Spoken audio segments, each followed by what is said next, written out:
were a mate. He were like a brother to me. But he fucked with my disco. The karaoke twat steps back into the corner, blinking and making this little mewling noise. I go after him.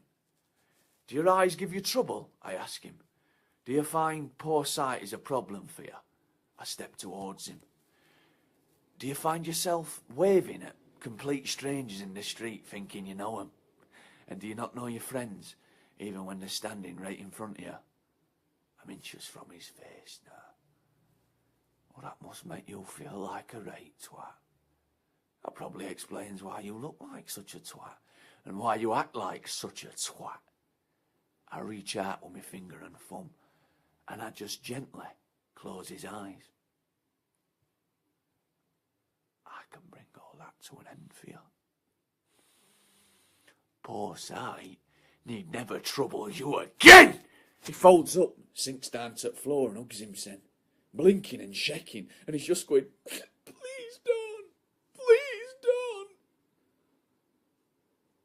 I have to leave at this point, because he does this thing which means either I've got to leave or I've got to... I'm not even back at the bar when the plug gets pulled on the outro of the classic 60s ballad. I kick off another pint and watch the karaoke twat as he dismantles his equipment and scuttles off, never daring to meet my eye. So, it's mission totally fucking accomplished. Thursday nights at the Boars Head are mine again. But then, just to my left, just next to me at the bar, there is a spotty little bastard, and he is, ill-advisedly, allowing his elbow to knock against mine as he struggles to attract the attention of the bar staff. He's stuck.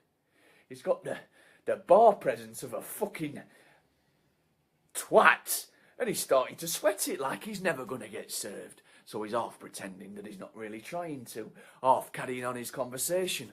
Well, you see, Miranda, when you're brought up in cramped streets and beneath closed horizons, it just is going to foster a certain narrowness of outlooks. But with luck, it's a narrowness education experience can do something to rectify. I'm thinking, shall I just deck this cunt straight off? Or shall I go in for a little psychological torture? Shall I make this spotty little bastard volunteer for a kicking? He's with this gang of flat-chested bitches, and I could just pick one at random. Gently start massaging her arse, run me hand up her thigh, and she'd be there with this look of panic that would never quite leave her face again. She'd be staring at him, not daring to scream, do something, do something. And even though he's shitting it, even though he is shitting his pants, he's going to have to step up to me. And when he does, the question is, to glass or not to glass? To glass, I think. And there are those who say that to open by glassing is a cheap and a vulgar move. And to those people I say, I understand how you feel. And I'm glad you feel that way. Because it means that if we ever encounter one another, you're going to end up on your knees, screaming and covered in blood. And I'm going to be laughing in your fucking face. Which is in bits all over the floor. The spotty little bastard gives up on ever getting served and turns to lead his crew of skinny-necked freak children, several of whom I know and I hate from school days, up and out of the pub, apparently on their way to some bourgeois little gathering, with cheese and wine and sun-dried tomatoes on ciabatta, and the most mouth-watering olives, simply pitted in green anchovies stuffed with black. An inspiration strikes. If I'm going to kick off with this spotty little four-eyed bastard, why do it in a local bar, where my host will think badly of me for disrupting his evening's entertainment, and my host's door supervisor may well leap on me and prevent me from giving this spotty little bastard the attention he deserves?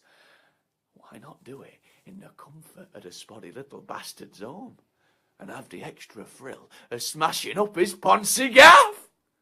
So So I get Shale from behind bar to spot us a bottle of vodka, and I join the gang. Do you mind if I tag along? I say. This look passes between them. Suddenly we're back at school. I'm the nasty school bully, and they're all my gutless, bedwetting victims. You know, for all the BAs and masters and the years out snorting opium and shagging ethnic in India, you know, when you cut the fucking crap, they're all still the same friendless twat shitting it in the face of a nasty school bully. This one bitch forces a smile. No, Craig, we don't mind at all. I force a pained smile back. I'm not Craig. Craig were my brother, who died. And the bitch looks at me like I've punched her in the stomach. And who knows, I may well do later on. And I'm in. The gaff, the party is a fucking wreck, obviously. Even before I've got to work on plays.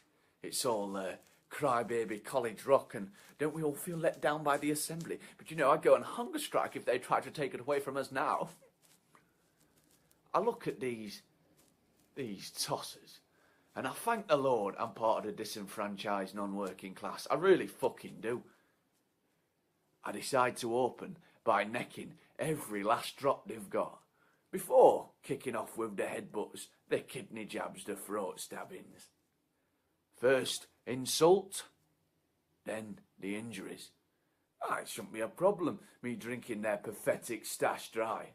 What, me being hardest on Wyburn, after Woodward, Spanswick and Derbyshire, and these gets all being such a bunch of fucking pussies. So, I move into the kitchen to inspect their bring a bottle collection, and there she is, hovering over the drinks, looking really not at home, down in a can of Foster's in one, and just a strand of amber nectar, missing her perfect mouth, streaking down her throat. And as that little lager drip hits the scoop neck of her white cotton lycra mixed bra top, it blossoms like a teensy-weensy light brown mushroom cloud. And it's not even like she were what you'd call conventionally fit. She were major league fuckable. More glamour model than catwalk model. More German porn than Scandinavian porn. She were fucking perfect. So there I am, party full of tossers, 5 seconds ago, about to kick off and smash the place up. And that, all that bad shit in my belly, it's just gone. And all I'm thinking is, oh my shitting Christ, how do I get to fuck this chick? Usually I'd just be like, want a drink, want another drink, then fucking, how's about it then?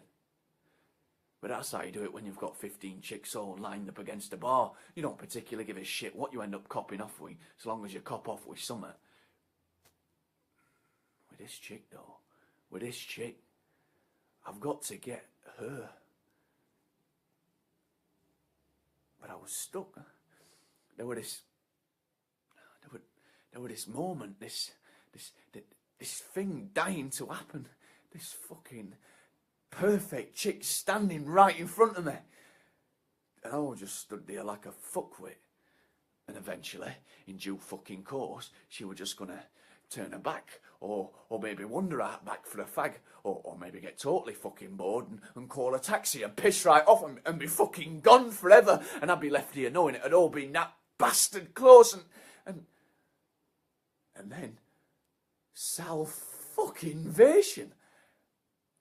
This spotty little bastard from the pub comes stumbling up to the perfect girl, grabs a bottle of lager, opens it like a tosser, faffing around with an actual bottle opener rather than just biting cap off or slamming it against the radiator. Then